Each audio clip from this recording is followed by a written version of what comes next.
არაფერი სხვა.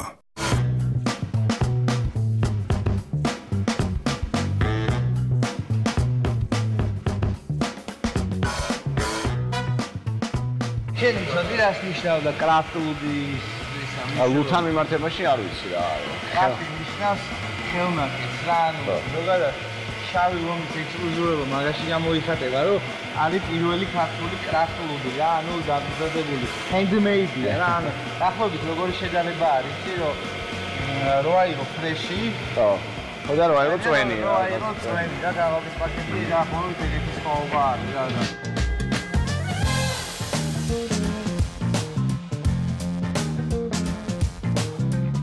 გამარჯობათ. გამარჯობათ.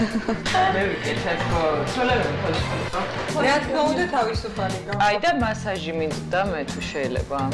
მასაჟი. აი ის მასაჟისტი გოგო მინდა მე გუში რომ გამიკეთე მასაჟი. ხო თუ შეიძლება და. მე გავიკეთებ მის პროცედურას, ფილერს და მანიკიური პედიკიური. ერთდროულად ვიპოთახში შევა. ვიპოთახში თუ შეიძლება. განსხვავებული გემოა. ხო, მაგრამ განსაკუთრებით წარმოიდგინე სიცხეში სიცხეში ყველაზე დიდი მიგვამე უდიძალი. იდეალური გაგილება. რო იცი რომ ეს რაღაც handmade ლუსტრო ყველაზე მაგარია. და ნახოთ ნინა რას აკეთებს. ალექსია გვიტარა. მე როგორც ასე ვთქვათ, მედიცინის მუშაკი ყოველთვის ეს სკრუპულოზურად ვათვალიერებ ხოლმე ასეთ რაღაცებს და ძალიან გაკვირვებული სასიამოვნოდ გაუცებული დავში, რომ ძალიან მაღალი დონის ლაბორატორია აქვს, ყველაფერს ალყურავენ, ანუ ის რომ ეს მოარული ხმები ვარ, რომ აუხი pH-ში დარღვეულია, იქ მიკრობიოლოგიას კაციშვილი არ ამოწევს, იქ მძიმე მეტალებზე რა ხდება, მინდა გითხრა, ის სკრუპულოზულად ხდება ყველაფრის შემოწმება, ანუ ადგილობრივი ძალებით მხოლოდ არ კმაყოფილდებიან, მიუხედავად იმისა, რომ ამისი ყველაფერი აქვს, ყოველდღიური ანალიზი ხდება, იგივე წყლის ბაქტერიოლოგიური შემოწმება, იგივე მძიმე მეტალების არსებობა, იგივე სხვა pH-ის განსაზღვრება და ასე შემდეგ. ანუ 1 აგვისტოდან ეხლა უკვე შავი ლომის მოყვარულებს შეუძლიათ დააგემოვნონ უკვე შუშის ბოთლებში. იპა. ეს არის იპა. იქნება ყველანაირი კონსერვატების გარეშე, მხოლოდ ალა, ოსვია და ეს არა ეკოლოგიურად სუფთა, რა თქმა უნდა, მხოლოდ ცვია, ალაო წყალი. ეს არის თელი რეცეპტია. და ექნება ვადა. კი, რა თქმა უნდა, ანუ პრემიუმ კლასის არის, ასევე გამოიყენება პრემიუმ კლასის ნედლეული, რადგანაც ჩვენ ეს ლუდი ეხარშებოდა, შესაბამისად ფასიც აქედან გამომდინარე, და საქართველოში ხარ, ბრიუსელში შესულები. საქართველოში არა, ეს თბილისის მასშტაბით არის ჯერჯერობით, თუმცა ჩამოსაცმელი ლუდი შავი ლომი მთელი საქართველოს მასშტაბით შეგიძლიათ დააგემოს ბათუმშიც ასევე რაღაც უნდა შეგოშოთ. ჩემს მეუღლეს ძალიან გაუხარდება, ძალიან უყვარს ესეთი არაპასტერიზებული, ასე ვთქვათ, ცოცხალი ეგრეთ წოდებული ლუდი და პრინციპში ეს ძალიან მაგარია, როდესაც გამოსული არა კანისტრი ცოტა თუ გაგვატანთ. აუცილებლად გაგატან. და სხვათა შორის ძალიან მიყვარს საერთოდ გარეგნული ანტურაჟი როგორია ხოლმე და ისეთი ვიზუალი აქვს ამ ბოც. ეს არის იპა, ანუ შავი ლომის იპა და შემდგომი იქნება აპა, ანუ ამერიკან პეირ ეილი. სიამოვნები გავსინჯავდი კიდევ ეს და აი წამოდი ხა დავაგემოვნოთ ერთად და მე ნახოთ.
შავი ლომის წარმატებას გავუმართ.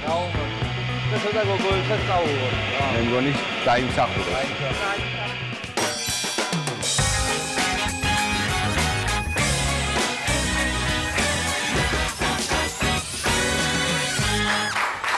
როდესაც ორის ურთიერთობაში ჩნდება ეჭვი, იწყება დაძაბულობა, უნდობლობა, კონტროლი და შიში. საინტერესოა შიში ძვირფასი ადამიანის დაკარგვის, თუ ღალატის.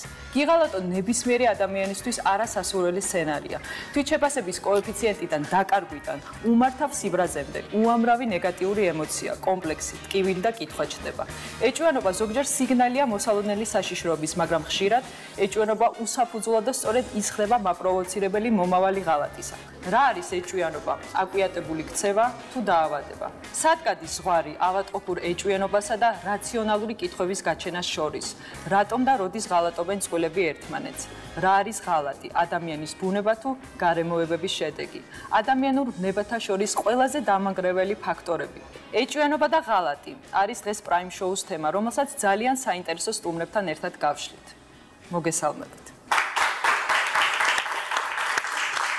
ძალზედ საინტერესო თემა გვაქვს, მე მგონი, რაზეც შეიძლება ბევრი ვისაუბროთ. ეჭვიანობა ალბათ ერთ-ერთი ყველაზე ისეთი განხილვადი საკითხი არის, არა მარტო ალბათ საქართველოში, არამედ მთელ მსოფლიოში. ეჭვიანობა არ ვიცი რამდენად საინტერესო, მაგრამ მე მგონი ღალატი უფრო საინტერესო. ეჭვიანობის შედეგები, ხო? ეჭვიანობის შედეგები. ზოგადად რა არის ეჭვი, რატო ჩნდება ეჭვიანობა? მესაკუთრეობის რაღაც შეგრძნება არის თუ ბუნება ალბათ, ან ხარ ეჭვიანი, ან არ ხარ ეჭვიანი. შიში, იმის შიში რო არ მოგატყუონ ალბათ. მე კიდე უფრო დაკარგვის შიში მგონია ალბათ, რომ არ დაკარგო ადამიანს. მაგის სიყვარულის მიზეზია. ერთი წამით რატო არავინ არ ახსენებს ნდობის ნდობას რა ჩემთვის ეგ არის თავარი რა. საერთოდ ვინ არის ჩნდება მაშინ გასაგებია, მაგრამ ეჭვი ჩნდება მაშინ, როდესაც არის ადამიანის მეუღლეს შეყვარებულს ადამიანის კომპლექსები, ხო? ვფიქრობ, კარგად თავდაჯერებული ადამიანი, ნაკლებად თავში დარწმუნებული ადამიანი, ნაკლებად მე მგონია რომ ეჭვიანობა არის სინდრომი. და ყველაზე მეტად მეცინება ხომ როცა ადამიანს ეკითხები ეჭვიანი ხარ თუ არა და როცა პასუხია ხომ რომ თუ საბაბი არ მომეცი ეჭვიანი არ ვარ. ანუ ეგ უკვე იმას ნიშნავს რომ არა, როცა ფაქტია, ეგ უკვე ეჭვიანობა აღარ არის, როცა ფაქტია. მე მაგალითად ვაღიარებ, რომ ადრე ახლა არა. რაღაც გამოვიმუშავე თითქოს ვიყავი ეჭვიანი. ალბათ ახლა არ ხარ შეყვარებული და არ ვიცი, მაშინ მართლა ძალიან მიყვარდა და ვეჭვიანობდი, თუმცა ის მაძლევდა საბაბს მართალია. მაგრამ მეც რაღაც აი უაზრო იდეები მებადებოდა, რომ არ გებადებოდა უაზრო იდეები, იმიტომ რომ საკმაოდ დიდი ხანი დავყავით დედამიწაზე, უკვე მალე დაუკაკუნებ ნახევარს. კარგი, პროფესიიდან ძალიან მალავ ჩენასაკს და ყოველ გადაცემაში რა ძალიან დიდი რაოდენობით ადამიანების ბექსტეიჯი მაქვს ნანახი ჩემი პროფესიიდან გამომდინარე და სანდო ადამიანი ამდენჯერ რომ ახსენებ შენ ასაკს მე ვეჭვობ რომ მომავალ სეზონზე ტელეკომპანია იმედი პენსიაზე გაგიშალა ძალიან ხო გამალი აღარ მოყვედაო რაც მე ადამიანები ვნახე ცხოვრების მანძილზე სანდო აღმოჩნდა რომ იყო მხოლოდ მამაჩემი და ისიც გარდაიცვალა შესაბამისად ეჭვიანობის საბაბი შეიძლება მოგცენ თავიანთი ასე თქვა დაუხვეწავი მოქმედებების გამო, თორემ ადამიანს აქვს უნარი, ისე კარგად შეფუთოს, შენიღბოს თავისი გვერდზე მარჯვნივ მარცხნივ შეარულები, რომ ვერასოდეს მიხვდე რომ ის გატყუეს. მეც აი სულ არ მოეცა საბაბი, მაინც მგონია რომ შეიძლება ბავშვურად ძალიან მიყვარდა და რაღაცა ფანტაზიის, ჩემი ფანტაზიის წყარო რაღაცა ისეთი იყო რაღაც სისულელებს ვეჭვობდი. არ არის ცეცხლის თუ ყვამდი ცეცხლის გარე. არა, მე ვერ დაგეთანხმები, ანუ მაგ ლოგიკით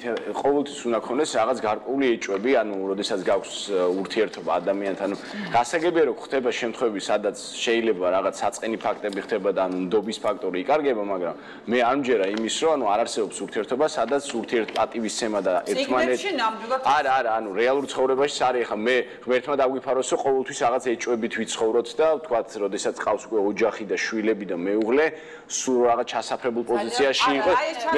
მე ვფიქრობ ეს უკვე რაღაც საკუთარ თავზე რაღაც დაჯერება არის, რომ ანუ აი იქნებდა რაღაც ესე. ალბათ რაღაც კონკრეტული ზღვარი ესეთი ფორმულა არ არსებობს, მაგრამ გასაგებია ნოემ როგორც ახსენა, არის სიტუაციები, როდესაც გარკვეული საბაბი შეიძლება გაჩნდეს, ეხლა თუ მეუღლეს ვიღაცა ურეკავს ღამის 3 საათზე, საბაბი არის იმისთვის, რომ დაინტერესდე რაში არის საქმე, მაგრამ ის რომ ყოველი ფეხის ნაბიჯი უკონტროლო, ანუ ეგ ცოტა არაჯანსაღი დამოკიდებულებაა. მაგაში გეტყვი, მე უბრალოდ ნდობის მომენტს ვიცახი.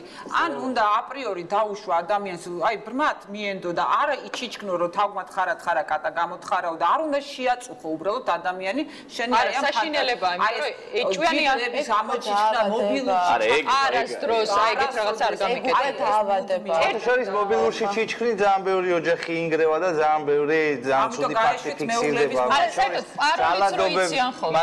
არა, არსებობს კიდე ერთი Facebook-ები აქვს ხოლმე. სტუმრებიდან რატომღაც მამაკაცებმა ფაქტიურად ყველა გვარი გითხრა მოსვლაზე და უფრო ქალები წამოვიდნენ ამაზე. ამ დროს ძალადობა და ეჭვიანობა უფრო მამაკაცებს. არა, ეს იცი რატო? იმიტომ რომ აი იმ სიმძიმის ატანა არ მოუნდათ ისე თავიდან, რაც ჩვეულ რიტმში ყველა ესე მიჩვეულია უმეტესი ნაწილი. მე რა თქმა უნდა ეხა სტუმრებს არ მივისურვებ. უფრო მეტია ვიდრე ეჭვიანობის ნიადაგზე მოკლული კაცი. მოდი ესეც. არა, ეს ძალიან ცუდი შედარება არის. ჩვენ ცხოვრობთ იმ ეპოქაში, სადაც უკვე ეჭვიანობის არეალი ძალიან გაცილებით გაზრდილი არის, ვიდრე იყო წლების წინ. იმიტომ რომ Facebook-ი, Instagram-ი, Viber-ი, WhatsApp-ი ბილი აღარ იციან რა გადაამოწმონ. გაიგე? ეს არის ძალიან ცუდი სინდრომი, რომელსაც ძალიან ხშირად მოყვება ძალიან ცუდი შედეგი, მათ შორის გაგვიგია ოჯახების დაანგრევაც, ძალადობის ფაქტებიც და რომელიც მათ შორის ანაირად ლაპარაკობთ, მე ისა დილეტანტი ვარ ამ ამბავში. აშკარა. ვერ გერთვები საუბარს. ისიც არ არის ნორმალური, საერთოდ რომ არ აინტერესებს ცოლს ან ქმარს ან მეორე ნახევარს, სად ხარ, ასაკეთებ, ეგეც არ არის ნორმალური. როდის მოდიხარ სახლში? რა თქმა უნდა, როდის მოხვალ სახლში. ძალიან ბუნებრივი არა, უნდა აინტერესებდეს. ნინა. ხო, მაგრამ არა, მე არასოდეს ვეუბნები, მეკითხები ეს თემა რო არ იყოს. ეს თემა ნამდვილად, აი ნოემბრი როგორც ახსენა, ანუ არის მტკივნეული, გამომდინარე იქიდან, რომ საქართველოში ბოლო წლების განმავლობაში ნამდვილად მე ვიცი, რომ თქვენ არ გიყვართ სტატისტიკური მონაცემები, მაგრამ ძალიან სამწუხარო ციფრები არის მაშინ, როდესაც წლების წინ ძალიან დაბალი იყო დონე მაჩვენებელი ოჯახური ძალადობის და მკვლელობების, როდესაც ქალბატონები იყვნენ ძირითადად მსხვერპლი, წლიდან წლამდე ის იზრდება. რადგან ეს არის საკმაოდ ესეთ გამოსაძიებელი საკითხი, თუ რატო ხდება, თუ რატო არის ესეთი ტენდენცია, მით უმეტეს საქართველოში, ანუ ძალიან ჩემთვის პირადად ძალიან საინტერესოა. არავინ ვერ ამოგიყრიდა ქალაქის ტელეფონზე ალოში. SMS-ები ვერ გაგიტეხავდა ვერავინ. ანუ ეს ყველაფერი ფატალურად თავდება და თამაზი არის. დეტალური, როდესაც აი იყო ერთი პერიოდი შეგეძლო რომ თქვა ვიღაცის დეტალური ამოგეგდო და ეს უკვე აღარ არის, იმიტომ რომ თუ არ ვწდები, იყო რაღაც ძალიან მძიმე შედეგი. ქმარმა ცოლს ამოუგდო დეტალურები, სადაც ნუ რაღაც არასასურველი მისთვის ინფორმაცია წაიკითხა და სწორედ ამ შემთხვევის შემდეგ მოხდა მკვლელობა. ანუ ეს არის პირადი სივრცის დარღვევა, რაც იყო ასევე შემთხვევა, რომ ქმარმა ცოლს ამოუგდო კიდე არა დეტალურები, არამედ რაღაცა მესიჯარი და ძალადობის ფაქტიც იყო. მოდი ეგეთი რაღაცა ვთქვათ რა, რომ ძალადობას გამართლება არ აქვს, მაგრამ ეჭვიანობას რაც შეეხება ურთიერთობა, ნებისმიერი ურთიერთობა უნდა იდგეს ურთიერთნდობაზე. თუ ურთიერთნდობა არ არსებობს, იქ უკვე ჩნდება ეგეთი სინდრომები რა, მაგრამ მიდრეკილება, მე ესე მჯერა რა, ანუ ეჭვიანობისკენ ადამიანი ან მიდრეკილია, ან მიდრეკილი არ არის. ორი არის თვითონ ის ადამიანი, ვინც ეჭვიანი, ალბათ ძალიან რთულია ესე ცხოვრება. საერთოდ მიფიქრია ხოლმე, რომ აი მაგალითად ჩემმა მეუღლემ, ანუ ჩემმა შეყვარებმა, რომ გავიგო, რომ თქვა სადღაც არის ვიღაცა გოგოსთან ერთად. აი შემეძლება თუ არა მივიდე და იქ დავადგე იმ ადგილას. აი ვერა, არ შემილია. ისე ვინერვიულებ გზაში, მე ისე ვინერვიულებ იქ რომ აი ძალიან შეურაცხყოფილად ვიგრძნობ საკუთარ თავს და ალბათ ვერასდროს ვერ გავაკეთებ. თუმცა არიან ქალების კატეგორია, რომლებიც მიდიან და ჩეჩავენ მაგრად. ხშირად გაგვიგია. მაგრამ სახში რომ მოვა საკონტროლო გასროლას ხო განახორციელე. ხა რა თქმა უნდა, მაგრამ იქ ვერ მივა, ძალიან შემეშინდება. საყოველთაოდ გავს, რა თქმა უნდა, არ ვაპატიებდი, თუმცა რა თქმა უნდა, მე ძალიან ნეგატიურად ვიქნებოდი განწყობილი რა და ალბათ რაღაცა ქმედება შავიდენდი, ოღონდ ეს ქმედება არავითარ შემთხვევაში არ იქნებოდა ძალადობა, იმიტომ რომ მე ვთვლი, რომ ძალადობა არის პირველი საკუთარი თავის მდგომარეობაში შეიძლება, ანუ ტური ვარ, ამიტომ არ ვიცი რას ვიზამაგდ. აი ამის საშიშროება არ არის ტიბეტში, სადაც ეგეთი ტრადიცია იყო, რომ როდესაც სტუმარი მიდიოდა ოჯახში, ანუ ის თუ თვალს არ დაადგავდა დიასახლის ტიბეტში. ეს იყო პირიქით რაღაც ისე ტონი, რომ ანუ ესე იგი, ანუ არ იწევს რაღაც სიმპათიას და პირიქით ცოტა შეურაცხყოფილად გძნობდა თავს. როცა მასპინძლის ოჯახში კალი მოგეწონებოდა ნებისმიერ შემთხვევაში, ანუ ვიც არ უნდა. მოდით იმისთვის, რომ ეს თემა უფრო გავშალოთ, მოვიწვიოთ ჩვენი გადაცემის სტუმრები და მე დიდი სიამოვნებით მივესალმებით ჩვენი გადაცემის პირველ სტუმარს, ეს არის ტელეწამყვანი შორენა ბეგაშვილი. ასევე ჩვენი სტუმარია ტელეწამყვანი ეკა ამირეჯიბი. თეა დარჩია ჩვენი სტუმარი. მივესალმოთ ქორეოგრაფი გამოცეკავე. თეა გობეჯიშვილი ქორეოგრაფი, თეა. დღეს ჩვენი სტუმარია მომღერალი სოფო ბედია.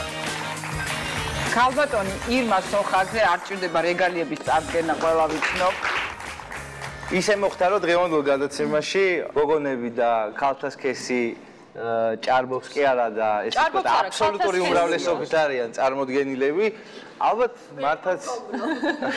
ალბათ მართაც ექნება ძალიან საინტერესო ისტორიები ამის შესახებ მოსაყოლა. ჩვენ ასევე გადაცემაში ყავს სტუმარი თემატურად, რომელიც არც თუ ისე სახარბიელო ისტორიას მოგვიყვება, რაც საკუთარ თავს გადახდა და რომელიც ასევე იყო ეჭვიანობის მსხვერპლი. თუმცა მანამდე მოდი სტუმრებთან გადავიდეთ კითხვით და თეა შენგან დავიწყებ. რა არის შენთვის ეჭვიანობა? რა ყოფილხარ თუ არა შენ ცხოვრებაში ეჭვიანობის მსხვერპლი და ყველაზე ძიმე ისტორია რაც შენს გარშემო მომხდარა თუ შეგიძლია რომ გაიხსენო.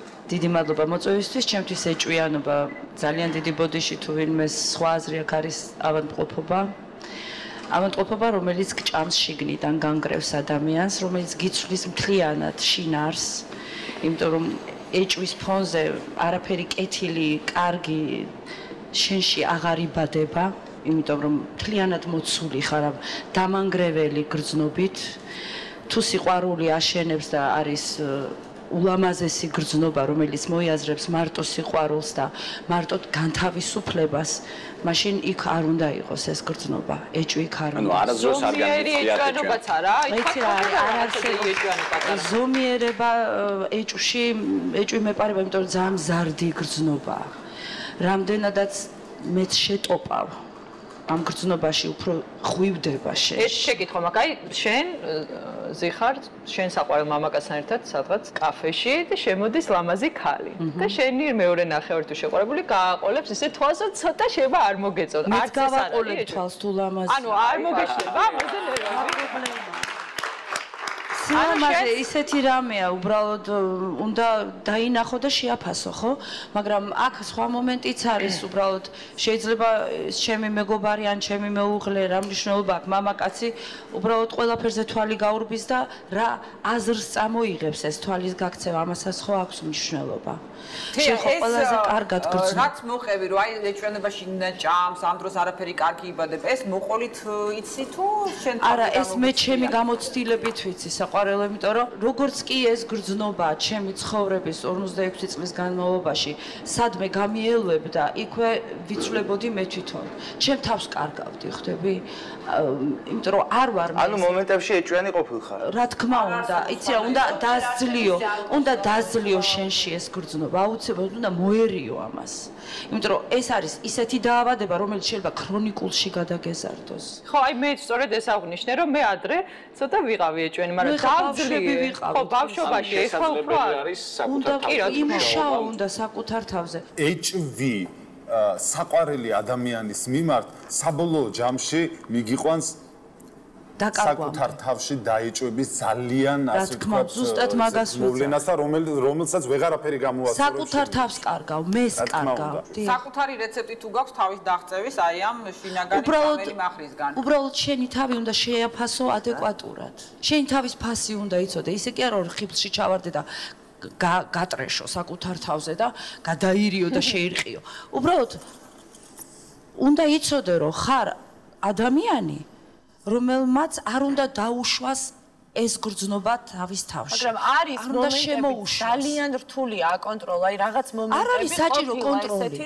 არა, კონტროლზე არ მაქვს ლაპარაკი. აი ყოფილა ისეთი შემთხვევა, რომ შეიძლება ნუ ვერ გააკონტროლო თავი და შენ დაუნებურად იეჭვიანო, მე მქონია ეგეთი ჩემ საკუთარ თავზე. ნუ წაღან მინდოდა მომეყოლა. კლუბში ერთხელ პარიზში მე და ზურა ვიყავით და ხედავ ზურა ელაპარაკება ძალიან ლამაზ გოგოს და ნუ უცებ შენზე ლამაზი იყო და არ ვარ ეჭვიანი.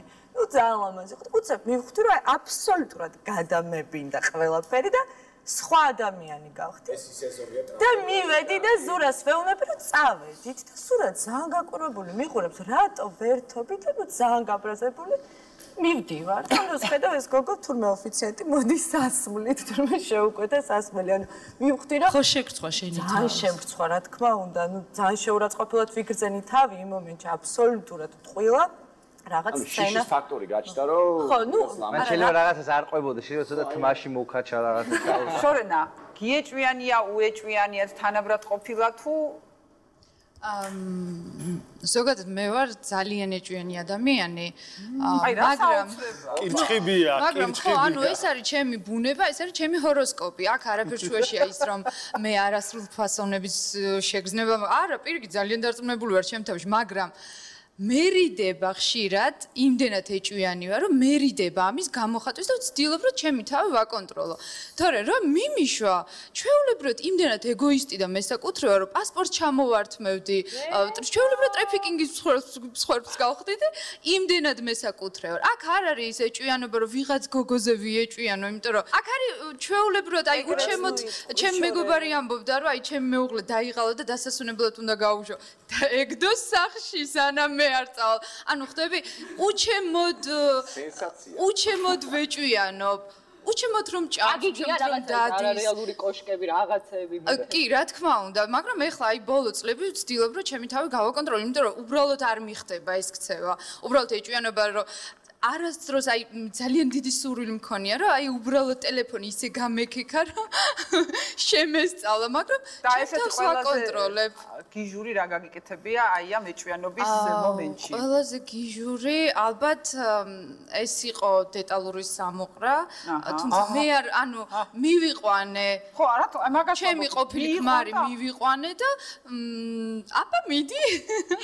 საბაბი გქონდა. კი, რა თქმა უნდა, ამის წინ იყო მისი დიდი ღალატი, რომელიც მე მოვისმინე ტელეფონით. მაშინ ჯერ კნოპკიანი ტელეფონები იყო და რაღაცებს ეჭირებოდა, რაღაცებს მესმოდა. საბაბის გარეშე ისე ამოუყრიდი ამ დეტალს? საბაბის გარეშე ალბათ არა, ესეთი გიჟი არ ვარ, მაგრამ ანუ ძალიან ეჭვიანი ვარ, ახლა შეიძლება რომ ისეც ამოუყრიდი. კი, ძალიან, აი ცოტა დიდი ხანი რომ ვთქვათ მოადუნოს ყურადღება. მოადუნოს ყურადღება, რაღაც სულ უნდა მეძახოს რომ მიყვარხარ, სულ უნდა მეძახოს რომ აი ერთადერთი ხარ, აი საოცარ მასე უნდა ვიყო რომ მე არ მქონდეს ეჭვიანობის. ანუ ფაქტიურად უნდა მოგერგოს მამაკაცი, ხო? ანუ მაგას ამბობ, რომ ანუ არა, ნუ ეგრე გამოდის ეხლა თუ უნდა იაროს ასეაზე. შორენა ისეთ განცხადებებს აკეთებ, ვეჭვობ რომ არ დარჩებ კაცის გარეშე ცხოვრებაში. ეს ის შემთხვევა რომ არ დარჩება ხო? დამამშვიდ. არა, ჩემზეც უეჭვიანიათ. აი ეგ უფრო საინტერესოა. აი იცი როგორ ანუ ვერ გავიგე ეს ჩემიდან გამომდინარე. ანუ მე იმდენად ეჭვიანი ვიყავი რომ დრო აღარ მრჩებოდა ჩემი ეჭვების გამოსახატავად ისეთ მდგომარეობაში ვიყავი რომ უკან ხვდებოდი რომ ვიღაც დამყვებოდა სად მივდიოდი რაღაც ანუ რამდენად ჯანსაღი არის ეს ურთიერთობაში ანუ როდესაც მუდმივად იმყოფები რაღაც ესე დაძაბული ეს არის ძალიან დიდი სიყვარულის ბრალი აი ძალიან დიდი სიყვარულის ბრალი და ეგოისტობის, როცა ჩემნაირი მესაკუთრე მხდება, ალბათ მაგ და აქ ვფიქრობ, რომ ეს ეჭვიანობა ძალიან უარყოფითად აისახება ზოგადად. არა, იცი როგორ ვაკეთებ ამას? ანუ ეს კაცები იმდენად ესე იგი მე გემორჩილებიან, რომ უკვე აზრი აღარ აქვს. იცი რა არის, მე დამრჩა შტაბეშტილება, რომ შორენას რაღაც თავისი ქალური ხრიკები აქვს, როგორ აი აპრჭყვიალებს აი ამ ეჭვიანობას. იმდენად სუბუქად და იმდენად ლამაზად ვაკეთებ, რომ ის კი არ არის რომ ისტერიკები და მე ახლა სათხარ მითხარ არა ძალიან ლამაზად ძალიან მშვიდად ის რომ ვერც გაიგოს მე როგორ ვაკეთებ მექანიზმები გაქვთ აი თუ რაღაცა გვერდზე გაიხედა მე არ ვაბობ ახლა ყველაფერს ვერ მოყვება დასჯის მექანიზმი ესე არა ანუ ნებისმიერ ვიღაცა გოგოს რო თვალი გამოაყოლოს თვალის გაყოლებაზე არა ანუ ამაზე არის ჯერ არა ის თვალი ისევე ლამაზად დაეკარგება მე მიყვარს ლამაზი გოგოები და რა თქმა უნდა გააყოლა თვალი მეც მომწონს და ბედნიერი ვარ შენ არ ყოფილხარ თვათეჭვია ეხლა შენ მე არ მჯერა რომ ვიღაცა გვერდზე ყავს შენ გიყვარს ის ადამიანი ამ დროს ჩაიარა ამიტომ ყოველთვის ვცდილობ რომ ვიყო კარგ ფორმაში იმიტომ რომ სადმე როცა ვზივართ და ვიღაცამ გაიარს მე არ მქონდეს არასრულ ფასონების შეგრძნება და არ ვიფიქრო რომ აი ის კაბა უნდა ჩამეცვა რომელზეც აი შეულებრივი ქალური ისაა მე მინდა ქალბატონო ირმას დაუსვა ეგეთი კითხვა და არის თუ არა ავადმყოფობა ეჭვიანობა თქვენთვის კი მოგესალმებით ყველას ძალიან კარგი თემაა საინტერესო და ალბათ ქალები იმიტომ ვართ აქ ასეთი ჭარბი რაოდენობით რომ უფრო ხშირად ჩვენ ვართ ამის მსხვერპლი ვიდრე ინიციატორები კი ჩემი აზრითაც ეს არის ავადმყოფობა რომელსაც აქვს სიმპტომები აქვს რემისიები ასაკთან ერთად ანუ რაღაცნაირად უკან იხევს მაგრამ აუცილებლად აქვს რეციდივები, მე მგონი ნებისმიერ ასაკში. თუ ეს გახასიათებს, ეს არის სამუდამოდ. ეს არის როგორც აი სმენა, როგორც თვალისფერი, როგორც რაღაც თან დაყოლილი. იმიტომ რომ არიან ადამიანები, აი ყოველ მხრივ უნაკლო, ეს არ არის რაღაც კომპლექსით გამოწვეული გრძნობა, მე დარწმუნებული ვარ, აბსოლუტურად უნაკლო ადამიანია, მაგრამ ეჭვიანია. ან აი ნუ ახლა შორენაა ეჭვიანი აგერ თურმე, ხო? ახლა წარმოუდგენელი ფაქტია. ირაკლია ეჭვიანი, ირაკლი ეჭვიანი. მე მაგალითად აბსოლუტურად არა ვარ ეჭვიანი. ნარცისია თავის ნოე, იცი რატო არა ვარ ეჭვიანი, რომ არ ვიცი რატო არა ვარ. აი ესეთი დავიბადე, რომ არ წარმომიდგენია ვიეჭვიანო ადამიანის მიმართ რაღაც ეჭვი გამიჩნდეს, რომელიც მიყვარს. არის შემთხვევები აბსოლუტურად დაკარგულია სიყვარული, აღარ უყვარს წყვილს ერთმანეთი, ან ცოლს აღარ უყვარს, მაგრამ ეჭვიანობით ჭამს, კლავს, ან ქმარს აღარ უყვარს ეს ქალი. სადიზმი არა, ეს არის თვისება, ეს არის ხასიათის თვისება, ეს არის ადამიანის რაღაცა დამახასიათებელი. არ შეუძლია ამ ადამიანს რომ რაღაცა ელემენტარულში, რომ აი ცოლი ლამაზად გამოიყურება, კარგი ხასიათზეა და რაღაცა იქ ცუდი არ დაინახოს, არ იეჭვოს. რაღაც გარკვეული საბაბი მიცემული ურთიერთობაში ხო ჩდება, რომ ხანდახან ნუ თავიდან კარგად არის ყველაფერი, მაგრამ მე დროთა განმავლობაში შეიძლება იყო რაღაც ისეთ შემთხვევები, სადაც მართლა მიეცა საბაბი იმისთვის, რომ ეჭვიანო, მაგრამ არ იყო თავის დროზე ეს ადამიანი. ჩნდება უნდობლობის საკითხი, ხო? რა თქმა უნდა, მაგრამ მე ამ შემთხვევაში განვიხილავ ისეთ საკითხებს, რომ აი თავიდანაც ძალიან ეჭვიანი იყო და მე ცოტა ხანი გაუარა, იმიტომ რომ მიხვდა, რომ არ არის ეს ასე აბსოლუტურად არ იმსახურებს ეს ადამიანი ეჭვიანობას, იმიტომ ჩვენ გვავიწყდება ხშირად, როდესაც ჩვენ ვეჭვიანობთ, ჩვენ იმ ადამიანს ძალიან ვამცირებთ. ჩვენ საშინელ მდგომარეობაში ვაყენებთ. თავის თავს ვამცირებს, ეს მისი პრობლემაა, მაგრამ იმ ადამიანს, ვისაც ჩვენ ეს წარმოუდგენელი და სულად უსაფუძვლო ეჭვები გვაქვს, საშინელ მდგომარეობაში ვაყენებთ. ის თავის თავთან მარტო რო რჩება, ფიქრობს, რომ რა დავაშავე, კაც ბოლოს და ბოლოს, ხო, რაღაცის მსხვერპლი ვარ, ეჭვიანობის, აქედან გამომდინარე რაღაც ძალადობა, ეჭვიანობა არის ძალადობა. აი შენ რო იცი, რომ ეჭვიანობის ობიექტი ხარ, შენ მუდმივ რაღაც ძალადობას გრძნობ და განიცდი. მე ჩვეულებრივი მოძალადე ვარ, აღმოჩნდა. იცი რა, რაღაც დოზით ეს ალბათ ყველა მამაკაც სიამოვნებს. რაღაც დოზით. ეს ხათ შორის ახლა გავი. ისტერიკებამდე. არა ისტერიკა მე მგონი არც ხალხს და არც კაცს არავის არ სიამოვნებს. ხო ისე უნდა გააკეთო რომ არ ძალიან ზომია. სიამოვნებს თუ არა, როდესაც გამოწმებენ და გიკითხებიან და არა გამოწმებენ არა ეჭვიანობენ. არა თუ სიამოვნებს არამედ მართლა ვიღებ შეურაცხყოფა. საერთოდ რო კიდიხარ ფეხებზე არა ეგ სხვა დამოკიდებ თუ გრძნობ იმას რომ ურთიერთობაში არანაირი ინტერესი არ არის ეს სხვა მომენტია მაგრამ როდესაც არის ჯანსაღი ურთიერთობა და თუ გრძნობ რომ ხდება გადამოწმება და ანუ ყოველ ფეხის ნაბიჯზე რაღაცის შემოწმება მე პირადად ეგეთ ურთიერთობაში გამორიცხული არის რომ ვიყო იმიტომ რომ უნდობლობ ჩემზე უეჭვენიათ კი ნამდვილად შენ არ გიეჭვენია უმიზეზოთ არა ანუ იყო რაღაც შემთხვევები როდესაც აი უმიზეზოთ არა ანუ აი გეტყვი მაგალითად და როდესაც სიტყვაზე ვამბობ შეიძლება რამოდენიმეჯერ დაიმთხოს ისე რომ თქვა ანუ ვიღაცა დარეკოს ვთქვათ და ნუ ამშნევ რომ ცდილობს რომ გავიდეს და გვერდზე ილაპარაკოს რაღაცა გიჩნდება კითხვა ის კი არა რომ აბა ჩამახედე ტელეფონში რა და ამ შემთხვევაში ანუ მე ვფიქრობ რომ შენი ინტერესი არის ის თუ რატო შეიძლება გვიან დარეკოს ვიღაცა შენ შეყვარ თამარა ხერთი ის კაცი ვისთანაც ესე იგი შენ გელაპარაკება გოგო იღებს მე ტელეფონს და გვერდზე ოთახში გადის არა რატო ყველაფერი ხდება ეხლა მე თუ მაქვს ადამიანთან ურთიერთობა მე მაქვს იმასთან ნდობის ძალიან მაღალი საფეხური დაჭერილი და ჩემთვის მთავარი არის ეს იმიტომ რომ თუ აი ჩვენმა ერთ-ერთმა სტუმარმა ახსენა თუ შენ დაუშვი შენ თავში და დაიწყე იმაზე ფიქრი და რაღაც ფანტაზიებში გაფრინდი რომ აი იქნება ახლა იქ თო სამსახურში არ არის და იქ წავიდა და აქ წავიდა ეგ ურთიერთობა არ გაგზავნება გამორიცხულია და საკუთარ თავს შეჭამს კონტროლზე გამახსენდა რა პატარა ისტორიას მოვყვები შვედეთში ვიმყოფებოდი და გავიცანი ვიღაც გოგო შვედურ ოჯახში თუ არა აი ვარიანტია მაგრამ არა მოკლედ გავიცანი ერთი გოგო რომელთანაც რაღაც ესეთი დიალოგის დროს არ მქონდა ნათქვამი საიდან ვიყავი რა და ესე ვთქვათ რო გაიგო რომ საქართველოდან ვიყავი ეგეთ ფრაზას მეუბნება აუ თქვენო ქართველ მამაკაცებსო მაგრა გვალეშიკო თქვენ სულ უნდა გულაობდეთო რა და ვერ მივხვდი ჯერ საქართველოს საიდან და მეორე საქართველოს ქართველი მამაკაცი საიდან ხო და აღმოჩნდა ისე რომ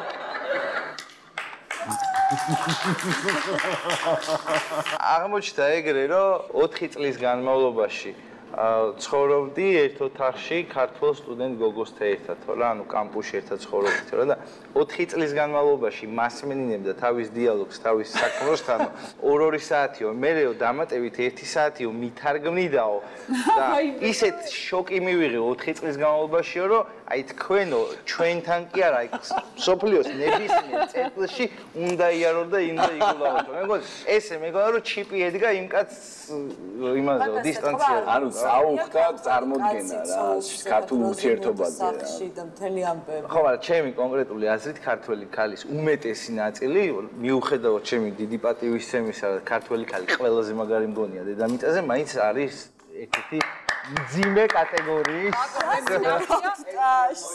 ეკა როგორ ფიქრობ შენ? ეკა ხარ თუ არა ეჭვიანი? არა, არ მომყოფებს ეგ მაინც დიდად სახარბიელო მდგომარეობაში ის რომ ასე არა ეჭვიანი ვარ, იმიტომ რომ მე რა თქმა უნდა ხშირად არა მარტო ვთქვათ მამაკაცთან ურთიერთობისას, ანუ ზოგადად ადამიანებთან ურთიერთობისას, იმიტომ რომ ყოველთვის ყველაზე ბოლო რაზეც ვფიქრობ, ეს არის ის, რომ ის შეიძლება მატყუებდეს. ამის გამო, რა თქმა უნდა, ყოველთვის მძაფრია ხოლმე შემდეგ ვთქვათ იმედგაცრუების თუ რაღაცა კინეული შეგრძნებები. რა თქმა უნდა, ვის არ ქონია ესეთი გამოცდილება, ხო? იცი, არიან ადამიანები, ვისაც არ ქონია მსგავსი გამოცდილება და ძაღლები 17 წლის ასაკში არ კონდეს, მაგრამ მე ნელ-ნელა სამწუხაროდ საბედნიეროდ ცხოვრება კიბეა, ხო? ესენი არყვებია. არა, არიან ქალები, რომლებსაც ანუ მე კიდევ ერთხელ ქალის და მამაკაცის ურთიერთობაზე თუ საუბრობთ, ეჭვიანი ნამდვილად არ ვარ. თუ არ არსებობს რაღაც კონკრეტული საბაბი, შანსი არ არის. ანუ თუ მე მყავს გვერდზე ადამიანი, რომელიც მიყვარს და მაქვს იმის ნდობა, ანუ არ არსებული. და ხوارჯობია ის შენ თქვი რომ მეო მაგალითად ამის გამო დავზარალებული ვარ, რომ საერთოდ არ მიეჭვენ, მე გამიგე. ხوارჯობია რომ ცოტა პატარ-პატარა მაინც აკონტროლო ხო. იცი რა არის, მე მგონიათ რომ თუ კაცი არის რა ვიცი, კარგი ტიპი, მოკლედ, არც ისე არ გააყოლებს. თუ არ არის მოღალატე. ხო, არ ვიცი ხო, ეგ მოკლედ, არც ისე არ გააყოლებს შენს გვერდით ქალს თვალს, რომ შენ იქ რაღაცა გული ცუდად გაგიხდეს და ანუ დაარეგულირებს ამ ყველაფერს ისე. თუმცა მე ანუ არ ვეთანხმები იმ მოსაზრებას, ძალიან ხშირად ვთქვამთ რა, აი უკვე რაღაც ესეთ ყველაფერი რომ ნანახი აქვს თუ რაღაც რჩევის სახით, რომ გენაცვალე ახლა შენ აბა როგორ გინდა კაცი, გაიulis, გამოიulis თუ რა, თავარია ჩემ ყურამდე არ მოვიდეს. ანუ აი ეს თემაც ჩემთვის ანუ მიუღებელია რა, ანუ მაგას ძირითადად ეკა ამბობენ ქალები, რომლებსაც ყურები არ გააჩნიათ დაბადებული. თუმცა რა თქმა უნდა შეუცდომლები არავინ არ ვართ და მეც მომსულია რაღაც მომენტში, მაგრამ ეს არ ყოფილა. ან გიპატიებია ღალატი? ეს მეგობრობის დღიურის კითხვა რა ხო ის ყველაზე პოპულარული კითხვა იყო რას ღალატს. არა, მართლა ყველაზე ის თეატრი. იცი რა არის? ანუ არ ვიცი, ანუ იმაზე რაზეც ვამბობდი მე 5 და 7 და 10 წლის წინ ან შარშან თუნდაც რა შეიძლება გუშინ წინაც რომ შანსი არ არის და არ არსებობს. ის იმაზე ძალიან ხშირად შემცვლია აზრი და რაც უფრო იზრდები და ვითარდები და რაღაცა ბევრ ადამიანს ნახულობ და იცნობი, შენი თვალსაწერი ფართოვდება, ბევრ ამაზე გეცვლება შეხედულება. ამიტომ ეს ამ წუთას მგონია რომ ვერ, მაგრამ ესე არავინ არ იცის, არასდროს ვინ რა გადაწყვეტილებას მიიღებს. ხშირად ამბობენ ქალები, რომ აი ჩემ ყურამდე არ მოვიდეს. აი რას ნიშნავს ეს? აი რადგან დღეს უმრავლესობაში არიან ქალბატონები, აი კატლეტი კონდეს თავარია სადიულზე, რა არ ვიცი რა სინდრომია ეს. აი ჩემ რატო ვერ გამოიტანე, რატო ამბობენ ქალები ჩემ ყურამდე არ მოვიდეს? მე გეტყვი ანრი, მე გეტყვი ანრი. მე საერთოდ არ მინდა რომ ჩემ ყურამდე რამე აქვს საუბარი რომ ანუ ოჯახში კარგად ვარ, მე წავედი სადღაც. მე არ ვეძიები არაფერს და ვიღაცის ფეხთა შორის აღმოჩნდი და მოვედი და ისევ ერთ გული ხმარი, ყანწი ოჯახ. ეს კაია. შენ ყურამდე რო არ მოდის, რად გინდა ეგეთი ყური? არა, მასა საერთოდ გაუთხოვარი დარჩება საქართველოში ყველა, იმიტომ რომ მე თბილისში არ მეგულება კაცი, რომელსაც არ ქონია რაღაცა თავგადასავალი. გეხვეწები. არა, არიან. და ეს თავგადასავლები ერთდაიგივე ქალები. რას ეძახი თავგადასავლები? ერთდაიგივე ქალებთან ხوارა. მე როდესაც ვიყავი ურთიერთობაში, მე არასდროს არ მიღალატია და არ მქონია იმის სურვილი, რომ ყოფილიყავი სხვასთან. რატო?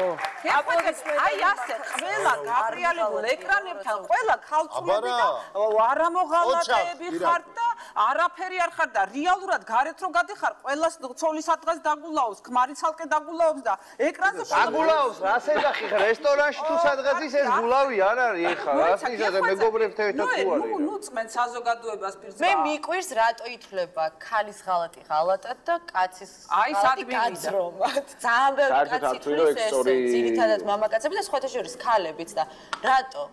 რატო გეკითხა? ანუ არ არის, ანუ მე მაგას მე გეთანხმები, რომ არასწორი ფორმულირება არის. შეხავ შეცდომაში. ნებისმიერი მამაკაცი, რომელიც არის ურთიერთობაში ქალთან, მას არ უნდა ქონდეს ურთიერთობა სხვასთან, ეს არის ღალატი, ანუ არ აქვს. ღალატი არის ღალატი. კი ბატონო, გეთახმა, ვინმე არის, ვით არ გეთახმა, რატო ახლა გაძრომა შენ არ ხმეთო ეხლა. კაი შეიძლება ხალი ძურებოდეს. ხალის გაძრომა არ არის, გაძრომა. ხალის ხალატია, მაგრამ კაცის ხალატი, იმიტომ რომ კაცს ამოძრავებს ცხოველური ინსტინქტები და ხალებს ესეთ ინსტინქტები არ ამოძრავებს. ანუ შენ რო თქვათ კაცი რო გაიგო, მე კი არ ვამბობ რომ მინდა რომ მიღალატონ, მაგრამ როდესაც გავიგებ თქვათ რო გავიგო, მე იგივეს ვერ გავაკეთებ. არა, რა თქმა აქვს კაცსაც და ხალხსაც. კი ბატონო, მაგრამ კაცი მაინც ინსტინქტები არ გამოძრავებს, ნებისმიერ ადამიანს არ ამოძრავებს. ხალი გამიურია და უფრო ესეთი თეთრები ხალი უფრო სენსიტიურია, უფრო სხვანაირია, ხა ისე ვერ უღალატებს ხალი როგორც კაცი არა. რა ლაპარაკო, ხშირ შემთხვევაში ხალი უფრო ვერ ითმეს ვიდრე კაცი. თეა, მაინტერესებს ამდენი ხანია შენ და ნიკა ერთად ცხოვრობთ და როგორ შეინარჩუნეთ ეს ამდენხნიანი ურთიერთობა? დავიჯერო არ ყოფილა რამე ესე. ეჭვიანობის რაღაცა სცენები, ან კი ეჭვიანია შენ. ანუ ურთიერთობის თავში მაინც თუ ქონდათ აი პატარ-პატარა რაღაცა ესე. ვიწყებ იმით, რომ ჩემი მოსაზრება მაქვს და მინდა ვთქვა, რომ ჩემთვის მაგალითად არ არსებობს ადამიანი და საერთოდ არ შეიძლება რომ დავყოთ ადამიანები მოღალატეთ და არა მოღალატე ადამიანებად, უბრალოდ იმას აქვს წინაპირობა, როგორი მეორე ნახევარი ყავს, ვის უფრო მეტი მიზეზი აქვს ალბათ, რომ იეჭვიანოს, ვიღაცას არ ქონდა მიზეზი, რომ ეჭვიანა და შეიძლება ერთი ქალი ორ სხვადასხვა მამაკაცთან აბსოლუტურად სხვადასხვანაირად მოიქცეს და შესაბამისად ალბათ მამაკაციც ესევე როგორც ქალი. ამიტომ მე მგონია, რომ როცა ქალს არ აქვს მიზეზი იმის, რომ იეჭვიანოს, ეს ძალიან დიდი ბედნიერებაა და მართლა ძალიან ნერვიულობ ხოლმე, როცა ვგრძნობ, რომ ადამიანი ეჭვიანობით ცხოვრობს, ეს არის ალბათ იგივე, რომ იცხოვრო ტანჯვით, ალბათ ეს არის არასრულფასოვანი ცხოვრება. რაც შეეხება ტელეფონების ქექვას, ეს საერთოდ საშინელება არის. მე არასდროს ნიკას ტელეფონი. არც მას არ შეუმოწმებია? მე არ ამგონია, რომ შეუმოწმებია, თუმცა ამაზე ნუ პრობლემა არ გქონდა.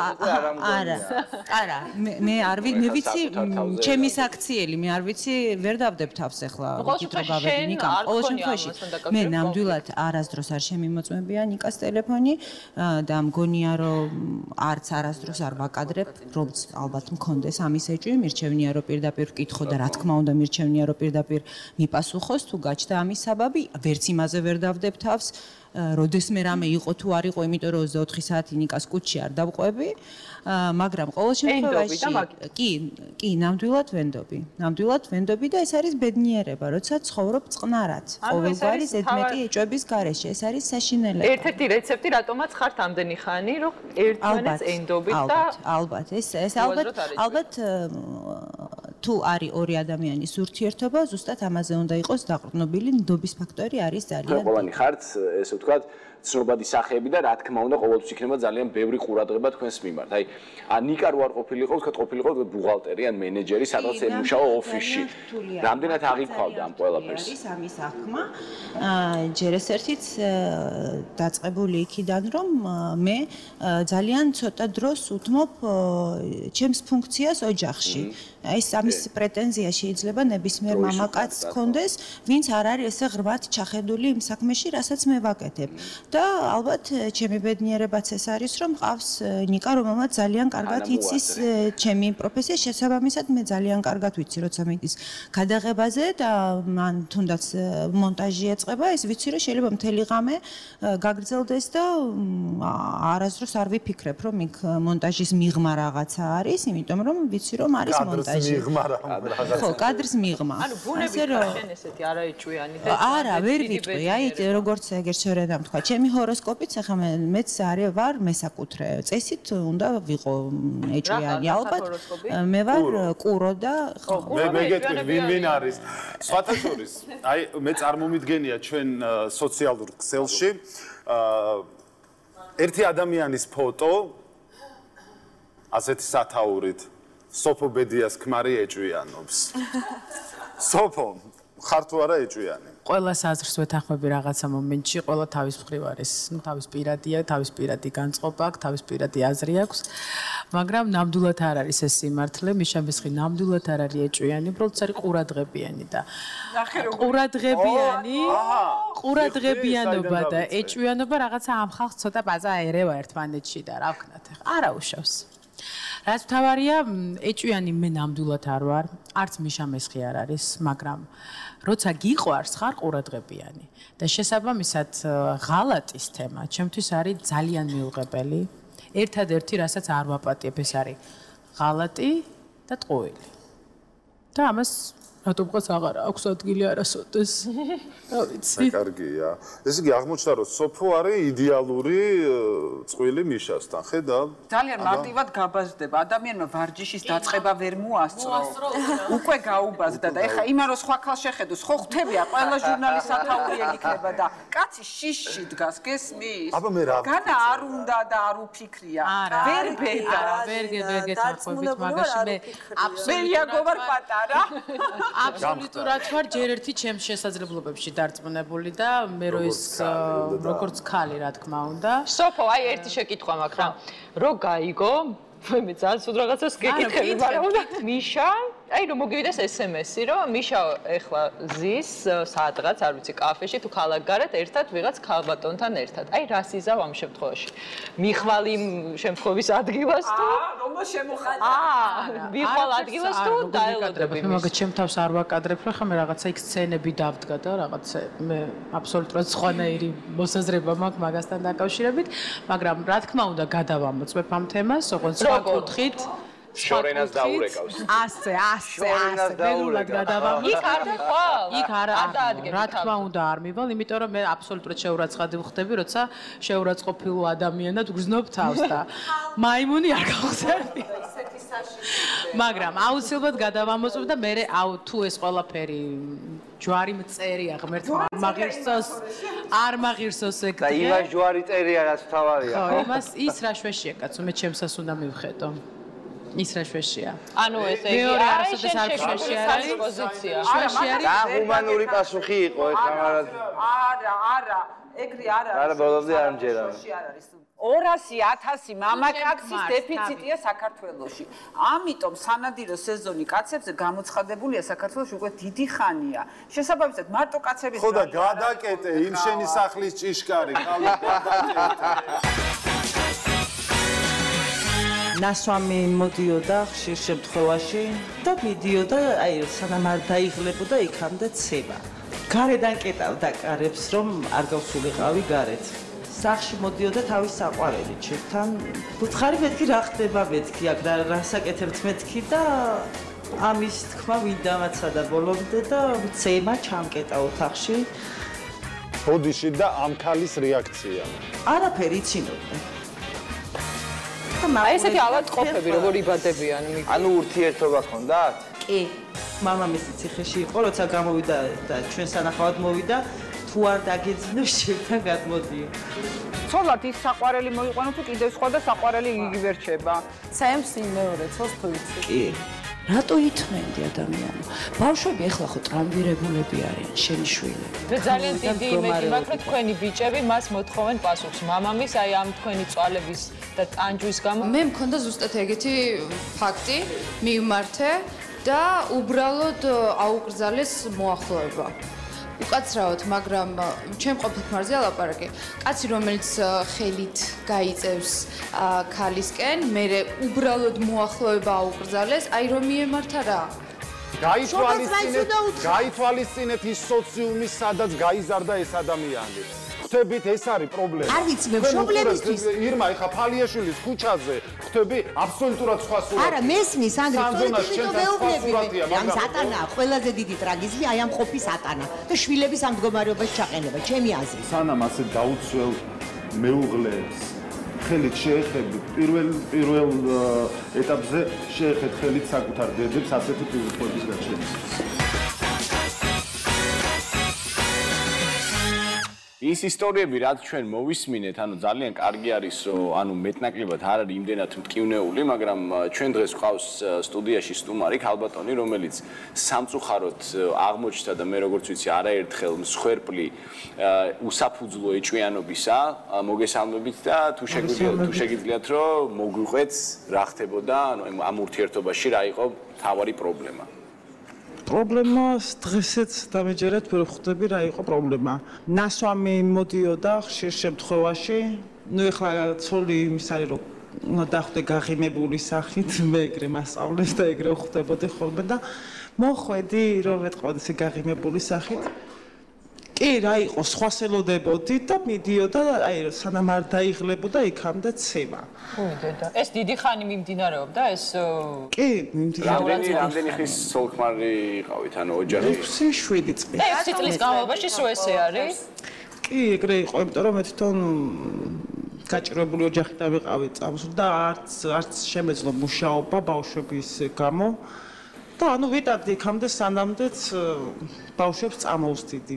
თქვენ გადაწყვეტეთ რომ არ გემუშავათ თუ მეუღლემ გითხრათ რომ თქვენ არ უნდა იმუშაოთ ან თქვენი გადაწყვეტილება იყო? არა, მეუღლემ გარედან კეტავდა კარებს რომ არ გავსულიყავი გარეთ. მოკლე კაბაზე, მოკლეზე შარვაზე აღარ იყო ლაპარაკი, გრძელი კაბა უნდა მწმოდა. დაქორწინებამდე რაიმე ვიზახი შემჩნევა იმის რომ ადამიანს ესეთი ხასიათი აქვს ან რაღაც თუ გისაუბრიათ ოჯახურ ფასეულობებზე იყო რამე მაგალითად? კი, რო შემეჩნია რა თქმა უნდა არ გავყვებოდი, ჩემზე ასაკიანი იყო, ანუ ცოტა დიდი იყო ჩემზე და რამდენი წელია სხვაობა? 14. დახმარებისთვის არ მიგიმართავთ ვინმესთვის, აი ძალადობას როცა ქონდა ადგილი? არა, მე მიმაჩნდა რომ ცხრენო და კიდევაც. მე როგორც ვიცი თქვენ ისტორიაში თქვენი მეუღლე მხოლოდ ცემით არ იფარგლებოდა იქ. არა. სახში მოდიოდა თავის საყვარელი ჩვენთან იყო ყოველ დღე თითქმის. ხო და ნუ დალიეს, მაშინ არ ვიცოდი თურმე ჩემამდეც ყოფილან ესენი და არ ვიცოდი თუ იყვნენ ერთად და მაშინ რო უკვე სახში მოიყვანა ერთად დალიეს ნუ სუფრაზე რაღაც და უკვე რო კარგად მოეკიდა რა ვთქვათ დაიწყეს რაღაცები რა ანუ ხელების შარიშური ხო ვუთხარი მეთქი რა ხდება მეთქი აქ რა საკეთებთ მეთქი და ამის თქმა ვინ დამაცადა ბოლომდე და ცემა ჩამკეტა ოთახში. ბოდიში და ამ ქალის რეაქცია. არაფერი იცინოდნენ. და აი ესეთი ავადმყოფები როგორ იბადებიან მიგო. ანუ ურთიერთობა ქონდათ? კი. და ეს ხშირად ხდებოდა ხოლმე? ხშირად ეხა ერთადერთი ფაქტი რაცაც უყურე, ეგ იყო, მაგრამ ყოფილა ისე რომ ეს ქალი მოსულა ანუ დაურეკია და წაუყვანია და ბავშვები სად იყვნენ ამ დროს? ბავშვები ეხა ჩვენ რო გასულიყო სახლიდან და რაღაცა მიზეზვითო ჩხუბს ტეხავდა და ბავშვები ლოგინისკო შივალებოდნენ ამ წელს. და ბავშვები უყურებდნენ ამ ყველაფერს? ან ძალიან დიდი ბოში, ან თუ მე სწორად მივხვდი, ანუ თქვენი მეუღლე გაიძულებდათ, რომ თქვენ გეყურებინათ თუ როგორ ქონდა მას. მაიძულებდა სხვა წასასვლელი არსად არ ქონდა. ხო, ნუ ფაქტიურად იძულების გზით ხდება. მე ეხლა ვაღარ 6-7 წლის განმავლობაში, ანუ უბრალოდ ცოტა რთული არის ჩემთვის, რომ აღვიქვა ეს ყველაფერი ესეთ პირობებში ყოფნა. 6-7 წლის განმავლობაში არ ქონიათ შესაძლებლობა ან თუნდაც ცოტა გამბედაობა იმისა რომ ან თქვენი ახლობლისთვის ან დედისთვის, მამისთვის, არ ვიცი, ან თუნდაც თუ ძალოვან სტრუქტურებთან მისვლა გეშინოთ. თუნდაც მეზობლებში რომ 6-7 წელი ეს არის ძალიან დიდი დრო იმისთვის რომ იყოს ესეთ ტანჯვა. და როგორც ვიცი 4 შვილი ყავთ, ხო? ანუ ქონიათ მცდელობა? კი, ბევრჯერ ქონია მცდელობა, მაგრამ მე მუქარები სახში დადგომება, რავი, ბევრი სასამართლოებიც კი მქონია და ახალგაზრდა დაუცველი თქვენ ვიცით რომ აბსოლუტურად უძლურია ისეთ გამოცდილ მონსტრთან რომელიც 14 წლით და სასამართლოზე რა ხდებოდა სასამართლოც თუ მიგიმართავთ და რა შედეგი ქონია ბავშვები არიან ჩემგვარზე მაშინ პირადობის მოწმობა არ ქონდა და ჩემგვარზე იყო და ვერაფრით ვერც ვერ ვამტკიცებდი რომ არც იძახდა უარს მაგრამ დნმ-ის ანალიზით ხო შეიძლება რომ დაამტკიცო რომ ის რეალურად მართლა მამა არის. მაგრამ მე ვფიქრობდი მაშინ რომ ალბათ ესე უნდა ყოფილიყო მეთქი რომ დედამთილ მამამთილი ოჯახში მული მაზლი იყვნენ. იცოდნენ ეს ამბავი თუ არ იცოდნენ? კი როგორ არა იცოდნენ. და არაფერს არ ამბობდნენ? მოწონდათ თავის ანუ მამამისი და ბოლოს იქ დამთავრდა ჩვენი ურთიერთობა რომ მამამისი ციხეში იყო როცა გამოვიდა და ჩვენ სანახავად მოვიდა თუ არ დაგეძინო ჩემთან გადმოდიო მამამთილმა მითხრა და იქ დავამთავრეთ ურთიერთობა ეს მე ვფიქრობ სისხლის სამართლის საქმეა აღსაძვრელი ჩვეულებრივად წარმოუდგენელი ისტორია მოვისმენ როგორ დააღწიეთ თავი აი ამ ეს ლაპარაკი ანუ ჩემი მამამთილის და ჩემი ეს მოვუყევი, მაშინ არ იმყოფებოდა სახლში და რომ მოვუყევი, სხვა ვერაფერი მოიფიქრე ჩემგან წასასვლელათო. კიდე მცემა მაგის შემდეგ და გავიდა სახლიდან და ანუ დავურეკე კარებიდან ვუთხარი ქალბატონს მეზობელი იყო ჩემი, რომ ჩემს ხაზე იკას დაურეკეთ მეთქი, ხერეთ ცხოვრობდით. ხო და დაურეკეთ მეთქი და გასაღები გეხოცებით, მოიტანოს მეთქი და მოიტანეს გასაღები და სანამ მოვიდო და გამოვიპარე. არა, ტრილერია ჩვეულებრივია, ფილმი შეიძლება გადაიღო. მაგრამ თქვენ შეგეძლოთ მიგემართათ, თქვათ, ვაიმე, სალო არ არის ესე ვერ შეძლო, იყო დაუცველი, ხალი იყო დაუცველი, მას ადამიანი როცა ძალადობს შენზე, შეგიძლია არსებობს ორგანიზაციები, შეგიძლია მიმართო და დაიჭირო უბრალოდ. თქვენი საკუთარი მშობლები, ანუ 6-7 წლის განმავლობაში, ანუ გქონდათ თქვენ მათთან ურთიერთობა, ჩამოდიოდი? იშვიათად. ანუ მიზეზი რა არის ამის? მიზეზი ის რომ არ მოსწონდათ, რა თქმა უნდა, ჩემი ქმარი. თქვენი მეუღლე არ მოსწონდათ, მაგრამ იცოდნენ ის დამოკიდებულება. ნახევარზე მეტი არ იცოდნენ, იმიტომ რომ ორსულობის დროს საავადმყოფოში ორსულობის დროს ნაცემი მიმიყვანეს და ორი ფაქტი იყო მაგის რომ ნახეს რომ მე ნაცემი ვიყავთ. დანარჩენი არა. ახლა უკვე მეორე ცოლშვილი ყავს და შვილებთან აქვს პასუხი არავინ არ მოთხოვა ამ კაცს? არაფერზე, არც ძალოვანე მარცა, ცოლად ის საყვარელი მოიყვანო თუ კიდევ სხვა და საყვარელი იგივერჩება. ცემს იმ მეორე ცოლს თუ იცი. კი. როგორც გავიგე, ახლა ბოლოს იმდენად მიჭირდა რომ ანუ 4 შვილის გასდა, ახლა არ მუშაობ და ცოტა ძნელია. ხო და იმდენად მიჭირდა რომ ბავშვი გაუშვი მამამისთან, მიუხედავად იმისა რომ არ უნდოდა წასვლა, არ უნდათ მამა რა. და მომიყვანა რომ გაიხადა ბავშვმა კინაღამ გული გამისკდა ნაცემი. ეს არის ძალიან ძიმე მოსასმენი თითოეულ ჩვენთაგანისთვის და მე მწხვენია რომ საქართველოში ესეთი ფაქტები ხდება და დარწმუნებული ვარ რომ ეს სამწუხაროდ არ არის ერთადერთი შემთხვევა და შესაძლებელია რომ თქვენ ხო არ გაქვთ ინფორმაცია რომ თქვა თქვენს ირგვლივ კიდე ხდებოდა ეგეთი რაღაცები და რაშიც ეჭვი არ მეპარებოდა. ეს არის უდიდესი დანაშაული ჩემი აზრით.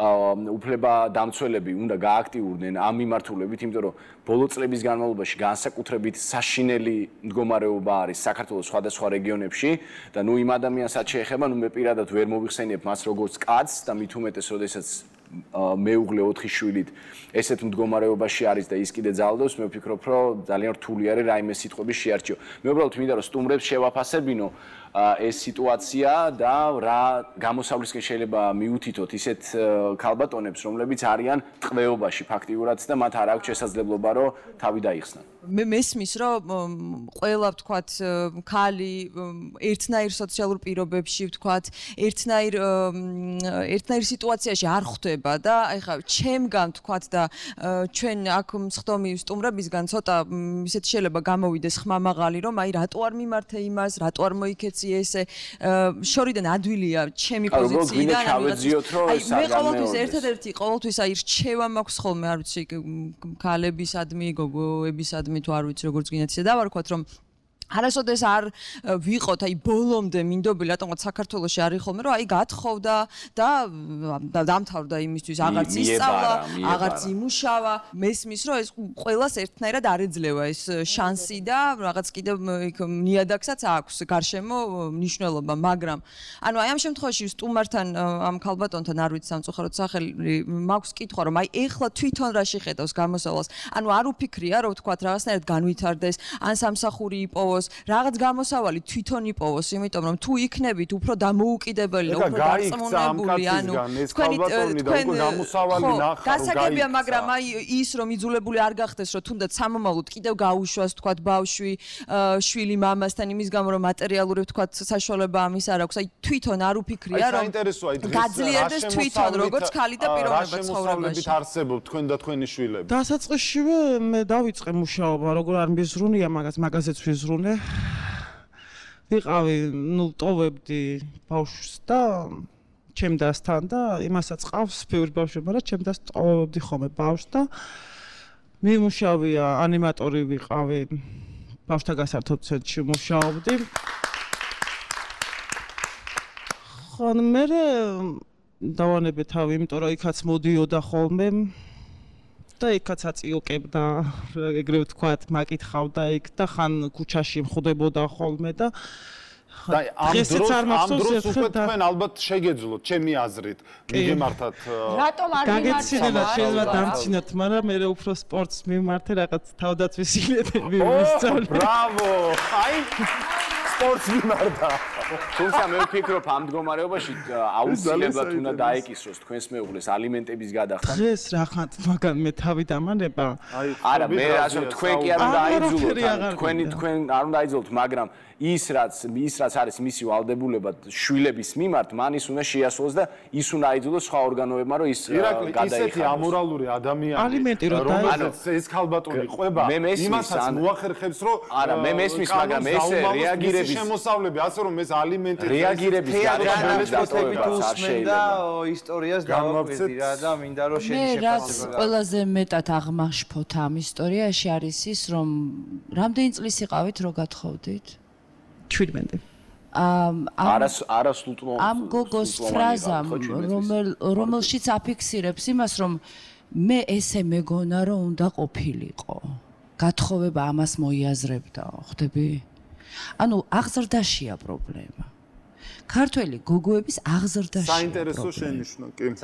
ესე იგი, არასოდეს არ უნდა იყოს ესე, რომ გათხოვება ეს არის სიცოცხლის დამთავრება. პირიქით, ეს ხო პირიქით გამრავლება და ბედნიერება ვიღაც ავადმყოფის. იცით რა, მშობლებს ვადანაშაულებ მე თქვენსას პირველ რიგში.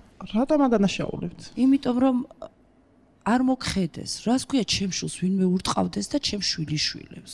ჩემს შობლებამდე ეს ლაპარაკია თუ ეს ფაქტები არ მიდიოდა. რანაირად ამიხსენ? იმიტომ რომ არ ვუყვებოდი მე. სხვადასხვა ადგილას ცხოვრობდნენ. ეგეც აღზრდის პრობლემაა. რატო ითმენდი ადამიანო? ბავშვები ეხლა ხო ტრამვირებულები არიან, შენი შვილები.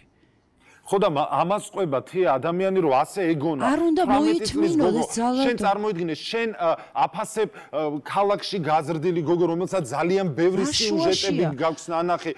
ადამიანი პერიფერიებში გაზრდილი ადამიანების სვეტსკაობა შეედაროს ქალაქელს ბევრს. არა, მაგას არ გულისხმობ. ანუ ჩემ ოჯახში ეგეთი რაღაცები არ ხდებოდა. ამაშია საქმე, არ უნდა დაგემარო. მაგრამ მე ეგრე მესმოდა და მე კიდე მგონია რომ ჩემ გარშემო ყველგან ეგრე ვიცოდი რომ ცოლი უნდა იყოს მორჩილი ქრის. აი რაშია საქმე? ცემატყეპაში და შეურაცხყოფაში. ხო, ჩემ ოჯახში არ ყოფილა ეს სხვა რამეს მოიაზრებს. ამაშია საქმე, შენი თავის ფასი და შენი უფლებები არ იცოდი უბრალოდ. არ იცოდა, იმიტომ რომ იმ სოციუმში იყო გაზრდილი, სადაც არავინ არასდროს არ უთხრა პატარა გოგოს. მიხვდი, მაგრამ ჩვენ არ გვისაუბრია აქ ყველაზე მეტად ალბათ აი ამ ტრაგედიის მაყურებელი ბავშვები დაზარალდნენ ბავშვები ტრაგედიებულები არიან. ხო, აი ბავშვები რომლებიც ლოგინის ქვეშ იყვნენ შემძვრალი და აი ესეთ სისაძაგლეს უყურებდნენ, რასაც ეს ქალბატონი ყვება, ეს არის აი როგორც დედას, რაიმე საუბრები ქონიათ ისეთი, აი თუნდაც რომ ცოტა შეულამაზო აი ეს საშინელი სურათი. რამხელები არიან ბავშვები? დღეს უკვე დიდები არიან, 11-13 წლის არის უფროსი. მაშინ უფროსი უფრო ბევრს ხედავდა და უფრო სტრესში ის უფრო იყო და როცა წამოვედი იქიდან რამდენი წელია რაც წამოხვედით? 4-5 წელი იქნება დაახლოებით. ხო და რო წამოვედი იქიდან და ბავშვთა გასართობ ცენტრში დავიწყე მუშაობა, ის ჩემთან წავიყვანე. ანუ ჩემთან კერძო ბაღი იყო და ჩემთან მყავდა და კაცებს არ ეკარებოდა საერთოდ. არც ჩემი ძმა უნდა და არც მამა ჩემი უნდა. საერთოდ ეშინოდა კაცების. გოგოა თუ ბიჭი? ბიჭები მყავს. და იქიდან მე ნელ-ნელა ბავშვებთან ურთიერთობა დაიწყო რაღაცა და მე ნელ-ნელა გამოვიდა მდგომარეობიდან. მაგრამ თქვენი ბიჭები მას მოთხოვენ პასუხს. მამამის აი ამ თქვენი წვალების და ტანჯვის გამო რაშიც გამოგავლენია. ბატონი მან გაუძლო ამდენი წლის ვარა. მე მინდა რომ აი ბიჭებმა ძალიან ძლიერი ადამიანია. სპორტით დაკავდა, რომ პასუხი თავად გაეცა. აი ქალბატონებო მიბაძეთ. თან აი საწყალი პოზიცია მას არ უჭირავს, არც დახმარებას ითხოვს. ძალიან კარგად იცის რა უნდა გააკეთოს. შორენა შეგვიფასე რა, შენ რა იფიქრე და რა იგივე. იცი რა არის? მე ვფიქრობ ახლა კი არის შენიშვნები რატო არ მიმართე. მე მქონდა ზუსტად ეგეთი ფაქტი, მიმართე და უბრალოდ აუკრძალეს მოახლოება. უკაცრავად, მაგრამ ჩემ ყოფილ ქმარზე ალაპარაკე. კაცი, რომელიც ხელით გაიწევს ქალისკენ, მერე უბრალოდ მოახლოება აუკრძალეს, აი რომ მიემართა რა? ხო, რა. ქონდა ერთი წლის განმავლობაში მოახლოების უფლება აკრძალული. მაგრამ ერთი წლის მერე ისევ მოგიახლოვდა. მომიახლოვდა რომელია? პასუხი გავეცით. იყავი ისერა ცოტა დანიშემეში. რამე მოგვეცით რა მისამართი თქვენი? აქ არის ცოტა აგრესია ბაცალოთ ხო? სიცოცხლის მოსპობის მცდელობა, ანუ დანით გემუქრებოდათ? კი. მოდით შევთანხმდეთ, ჩვენ ხშირად გაგვიგია ასე დახვდა ყოფილი ქმარი ცოლს და ბოლოს სიცოცხლის ხელყოფით დასრულდა ხო მოსპობი? ჩვენ ხოდა ესეთი სტინარი კაცები ხო, ნუ საშინელი ისტორიები. დანი დამუქრება ეს არის სისხლის სამართლის დანაშაული, ანუ მე ამ ისტორიის შემდეგ მივმართავ სამართალდამცავებს, რომ დაინტერესდნენ ამ ფაქტით, იმიტომ რომ ნამდვილად რო არ მოხდეს რეაგირება და ჩვენ რო გვაქვს საუბარი რომ ანუ ეს შეიძლება იმდენად უზნეო არის და მაინც არაფერი არ ეშველება თუ ესეთი ადამიანები ვერ იგრძნობენ სახელმწიფოს მხრიდან საზოგადოების მხრიდან ანუ იმ პროტესტის ძალიან დიდ ტალღას ეს შეიძლება გაგრძელდეს და კიდევაც ხედავთ როგორი საშინელი ტენდენციები არის ასე რომ ეს არის ერთ-ერთი ის შემთხვევა რომელიც აუცილებლად არის ყურადღება მისაქცევი და მე ძალიან დიდი იმედი მაქვს რომ ამას ადეკვატური რეაგირება მოხდეს უნდა დაისაჯოს ესეთი მამაკაცი რამდენიმე რომ ყველამ დაინახოს, ხო, სამაგალითოდ, რომ ყველამ დაინახოს, ანუ რა შეიძლება მოყვეს ქალის ცემას. მე არ მინახავ ჯერ არც ერთი მამაკაცი დასჯილი ქალის ან ცოლის ცემის გამო. ვერცეთ პრეცედენტს ვერ დამისახელებ. სწორედ აი ამაშია პრობლემა. ბოლო ამბებშიც გამიგია ძალიან ბევრი და სულ ცხელ-ცხელი ამბებიც ვიცი, სადაც არანაირი დამსჯა არ მოხდა, არანაირი რეაგირება არ მოყოლია. ან ვერ მოყვა, არ ვიცი ამას სხვადასხვა მიზეზები აქვს, ყოველთვის ქალბატონები რატომღაც ბოლო მომენტში უკან იხებენ ხოლმე და მე უყვირთ მეორეჯერ კიდევ რატომ ხდება იმავე ლოყაში. პასიურობა იყოს ერთ-ერთი მიზეზი ამისა, იმიტომ რომ ან მენტალობა. მე მაინც ფიქრობ, რომ ეს ერთი შემთხვევა, ნუ კარგად ასე თუ ისე დამთავრდა, მაგრამ ეს უნდა იყოს მაგალითი სხვა ახალგაზრდა ქალბატონებისთვის, ვინც ამას ითმენს წლები. არ ვიცი, აი ხა ხო ნახეთ ძალა და ხო წამოხვედით, რატომ ამდენი ხანი ლოდინი, რატომ ამდენი ბავშვის ესეთი ტრავმირება, ერთი წელი რო აუგრძალეს, აი მაშინ წამოსულიყავით, რომ მეტი აღარ მოგკარებოდათ. რაღაცა არის ხო ბიუროები, არის ხა 1000 ცხელი ხაზი, რომლებიც ამბობენ, რომ რაღაცნაირად ამ, იმიტომ რომ ნუ რაბის, აი ახალგაზრდა ქალბატონებს მინდა უთხრა, ნუ გაქვთ იმის იმედი, რომ თუ ერთხელ გცემათ, მეორედ აღარ გცემთ და მეორე შულს რო გააჩენთ, უფრო შეუყვარდებით, მესამე შულს რო გააჩენთ, თუ გადაიღოთ. აი ზუსტად მაგი მედით ჩერდებიან, იცით? უარესია ეს, მე მგონი არა, ნინო. არა, მაგი მედით ჩერდებიან, ძირითადად. ხო და ეს სისულელია, ეს არც ერთხელ არ ამართლებს პირიქით, მერე და მერე საერთოდ ამ ადამიანის პატივისცემაც ეს არის გამოუვალი მდგომარეობა, როდესაც იმ ხალხს არა გამოსავალი, ცოტა ადრე იპოვონ, რაღაცა ცოტა იმოქმედო. ირმა გაიზარდა, რაღაც ასაკობრივ ზღვარს მიაღწია და გაძლიერდა. მივხვდი როგორც პიროვნება, რომ თუნდაც გაქცევის შნო აღმოაჩინა საკუთარ თავში. შეუძლებელია იმის იმედად. 19 წლის გოგო ვერ გააკეთებს. უნდა გააკეთოს. გაითვალისწინეთ ის სოციუმი, სადაც გაიზარდა ეს ადამიანი. ხვდებით ეს არის პრობლემა. არ ვიცი მე მშობლებისთვის ირმა ეხა ფალიაშვილის ქუჩაზე ხვდები აბსოლუტურად სხვა სურათია. არა მესმის ანდრე სანძონას შენთან სხვა სურათია, მაგრამ ბრძანოს გოგონამ სად გაიზარდა ეს არის საკმაოდ მენტალურად განსხვავებული. კითხვა დამასმებია უკაცრავად. რეგიონები და მშობლებისთვის რომ გეკითხათ. მოცემულობა რასაც პირველივე აი ბავშვის პერიოდში ფერმძიმეს რომ გაგარტყათ. მშობლებისთვის რომ გეკითხათ, რას გეტყოდენ, არ წამოხვიდე ოქცემოსო? რატო ვერ ეუბნებოდი მშობლებს? დაინდო. ნიშნავს დაინდო, შეიძლება არ დაინდო. ვერ მიბრუნდები, გაჭირვებული არ მესმის მე. ეს იმიტომ არა რომ რაღაც ფალიაშვილი და არა. დედა ჩემი და მამა ჩემი არ მე მამ დამთავრდა ყველაფერი, აზიას ერთ ლაპარაკი. რატო ვერ დედა ჩემი და მამა ჩემი, რა თქმა უნდა, არ მეტყოდნენ რომ იყავი, აიტანე. რა თქმა უნდა, მაგას ვინ ეტყვეს, მაგრამ მე თვითონ ხვდებოდი, იმიტომ რომ ჩემ ოჯახში არ იყო ის საშუალება, რომ ჩემს გარდა 4 შვილი და 5 შვილი კიდე ყავთ.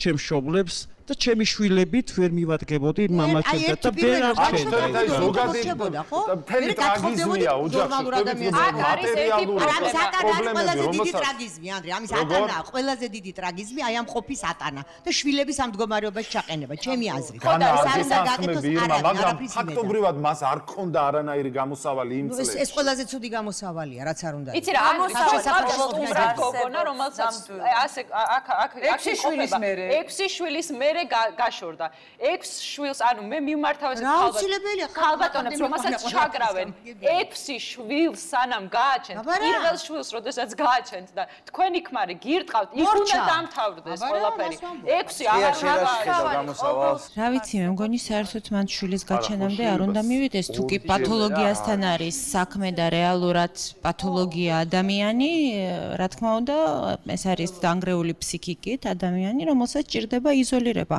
არავითარ შემთხვევაში თანაცხოვრება იმ ადამიანთან რა თქმა უნდა არ შეიძლება იმიტომ რომ ძალიან ცუდად შეიძლება დასრულდეს ეს ისტორია პირდაპირ თავდაცვის მექანიზმი ალბათ უნდა ყველას აქვს და უნდა ჩართო და მით უმეტეს აი ესეთ კატასტროფულ პირობებში ბავშვების ყველაზე მეტად რაც ბავშვის ფსიქიკას ანგრევს ეს არის როცა მამა ძალადობს დედაზე ამაზე დიდი ტკივილი ბავშვისთვის არის ეს შეიძლება მთელი ცხოვრება გაყვეს რატომ პირდაპირ რეაგირება დააკვირდი ნახე მათამდე მესმის რომ არ არის საშუალება რეგიონებში რაიონებში ხო თხოვდებიან პირდაპირ რეალურად არიციან ვის მიყვებიან ცოლად და მე აღმოაჩენენ რომ თურმე შეიძლება ქმარი კი არა მონსტრი არის და თუ მიხვდი რომ მონსტრი არის მორჩა იმ წუთას რეაგირება всё ნებისმიერი ის არაკაცი რომელიც თავს აძლევს უფლებას რომ ადამიანი მიიყვანოს ესეთ მდგომარეობამდე გაუფუჭოს მას ცხოვრება და რაც ყველაზე ტკივნეული არის პატარა ბავშვებს შეურყიოს ფსიქიკა ის ადამიანი აუცილებლად უნდა იყოს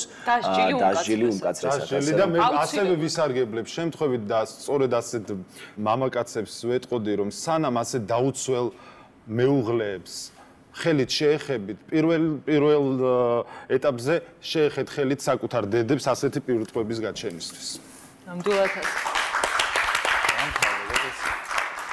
მოკლედ მე ძალიან დიდი იმედი მაქვს რომ ჩვენ რაღაც პატარა წვილს მაინც შევიტანთ იმაში რომ თუნდაც კანონი შეიცვლება თუნდაც მოხდება ის რომ აი ესეთი ადამიანები უფრო ნაკლები იქნებიან და სტატისტიკა კი არ გაიზრდება არამედ შემცირდება და რა ვიცი, მე ვარ ძალიან აღელვებული, დიდი მადლობა მინდა ყველა სტუმარს მოგიხადოთ მობრძანებისთვის და იმედია რომ ასეთი ფაქტები საქართველოში მალე აღარ იქნება. მე კი ვფიქრობ რომ ეჭვიანობა და ღალატი ყოველთვის იყო არის და იქნება.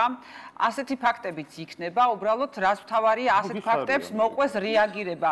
ანდრი, ადამიანი სანამ არსებობს სიყვარული, არსებობს ეჭვიანობა, არსებობს ღალატი და ძალიან ბევრი რაღაც. კი, მაგრამ კანონი უნდა არსებობდეს, ერთადერთი რაც ჩვენ გვინდა ეს იყოს არსებობდეს კანონი, რომელიც როგორც ქალებს, ასევე მამაკაცებს დაიცავს იმ ძალადობისგან, რომელიც შეიძლება მოხდეს აი ამ ეჭვიანობისა და მე უფრო მეტად ნინო ვისურვებდი რომ ჩვენი საზოგადოება უფრო მეტად იყოს ჩართული აი ესეთი ფაქტების თუნდაც გამოვლინებით და ასეთი ქალბატონების ხარდაჭერით და გვერდში დგომით. ეს იყო Prime Show, გენსილოვნის მომავალ შაბათამდე.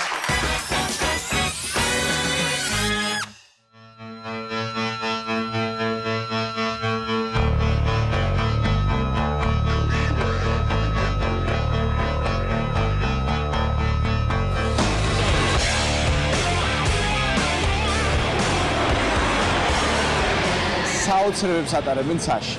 ჩვენ ახლა მოვედით ნატახტარში, სადაც საფუძველი ჩაეყარა ავია ფესტივალს და ყოველ წელს შეგიძლიათ ჩამობრძანდეთ და იხილოთ ეს სასწაული სანახაობა მართლა არ მოვევლოდით. ძალიან მაგარი ინიციატივა არის. ხალბატონი ნინო ფერაძე არის ერთ-ერთი ორგანიზატორი და დირექტორი ორგანიზატორი კომპანიის Vanilla Skies. გითხარით მოგვიყევით რა ხდება რა სილამაზე არის ჩვენს თავს. და არ გჯერა რომ საქართველოში ვიმყოფებით ახლა. ეს არის პირველი ავიაფესტივალი საქართველოში და გვინდა რომ დაინერგოს ყოველწლიურად მოეწყოს ხოლმე ეს გადაწყვიტეს აი ბალტიელმა ფუტკრებმა როგორც დაირქვეს თვითონ ჩამოფრინდნენ ჩვენთან და მოაწყონ ეს წარმოდგენა. აი ფუტკრებს ხედავთ ეხლა ჩვენ. ამიტომ ეს ყველაფერი დაეწყო. დიახ, აი არიან ესენი რომლებიც ასრულებენ ურთულეს მანევრებს.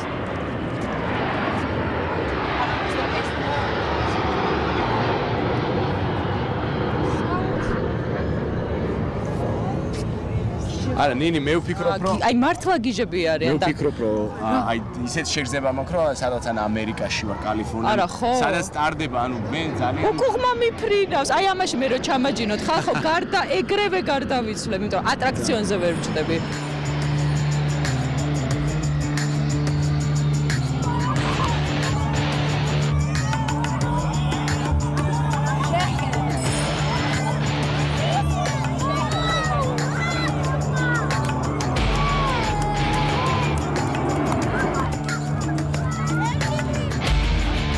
მოგეთ როგორც დღეს ვისაუბრეთ და ვთქვით რომ ისეთი შეგრძნება ისეთი ატმოსფეროა რომ ანუ ვერ ხვდები რომ საქართველოში ხარ რა ძალიან მოხარულები ვართ რომ ეს ფესტივალი დღეს ჩატარდა დაიწყო და თუ შეგიძლიათ გითხრათ იმიტომ რომ დარწმუნებული ვარ რომ ტურისტების მოზიდვის კუთხით ეს იქნება ძალიან კარგი ერთ-ერთი ისეთი საშუალება დღეს ჩვენ ყველანი ერთად მოვსწრე გავხდით ძალიან სანახაობითი შოუსი ავია შოუ რომელიც როგორც სპორტული და რაც ყველაზე საინტერესო იყო ასევე რეაქტიული ავიაციის მონაწილეობით ჩატარდა წელსპირულად ჩატარდა ეს ავია შოუ და ჩაეყარა საფუძველი რომ ყოველწლიურად მივიღოთ საერთაშორისო სტუმრები ამ ავია შოუს დახმარებით და რა თქმა უნდა ეს წარმოდგენა თანაბრად საინტერესო იქნება როგორც ჩვენი თანამოქალაქეებისათვის ასევე იმ უცხოელი ტურისტებისათვის რომლებიც რეკორდული რაოდენობით სტუმრობენ ჩვენ ქვეყანაზე